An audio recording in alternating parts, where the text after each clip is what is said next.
शिवात्मानकं श्रीरुद्ररूपं ध्यायेत् शुद्धस्फटिकसङ्काशं त्रिनेत्रं पञ्चवक्त्रकं गङ्गाधरं दशभुजं सर्वाभरणभूषितं नीलग्रीवं शशाङ्काङ्कं नागयज्ञोपवेदिनं व्याघ्रधर्मोत्तरीयं च वरेण्यमभयप्रदम् कमण्डलवक्षसूत्राणाधारिणं शूलपाणिनं ज्वलन्तं पिङ्गलजटाशिखामद्योतधारिणं वृषस्कन्धसमारूढं उमादेहार्थधारिणम् अमृतेनाप्लुतं शान्तं दिव्यभोगसमन्वितं दिग्देवतासमायुक्तं सुरासुरनमस्कृतम् नित्यं च शाश्वतं शुद्धं ध्रुवमक्षरमव्ययम् सर्वव्यापिनमीशानं रुद्रं मे विश्वरूपिणम् एवं ध्यात्वा द्विजः सम्यक् ततो यजनमारभेत् अथातो रुद्रस्नानार्चनाभिषेकविधिं व्याख्यास्यामः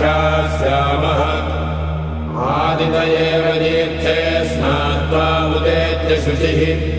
रजतो ब्रह्मचारी शुक्रवासादेवाभिमुखस्थित्वा आत्मनि देवता स्थापयेत्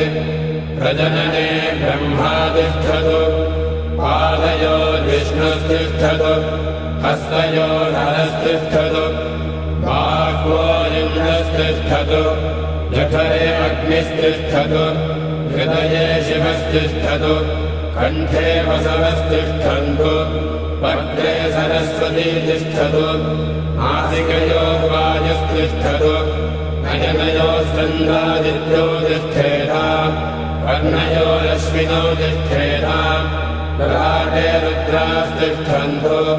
मूर्ध्नादित्यास्तिष्ठन्तु शिरसि महादेवस्तिष्ठतु शिखायां वामदेवस्तिष्ठतु पृष्ठे पिनाकी तिष्ठतु पुरतः शूली तिष्ठतु पार्श्वयो शिवाशङ्करो तिष्ठेताम् सर्वतो वायुस्तिष्ठतु ततो बहिः सर्वतोऽग्निज्वालामाला परिवृतस्तिष्ठतु सर्वे शृङ्गेषु सर्वा देवता यथास्थानं तिष्ठन्तु मागुं रक्षन्तु ॐ अग्निर्मे वाचिश्रितः वाहृदये हृदयं मयि अहममृते अमृतं ब्रह्मणि वायुर्मे प्राणे श्रितः प्राणो हृदये हृदयं मयि अहममृते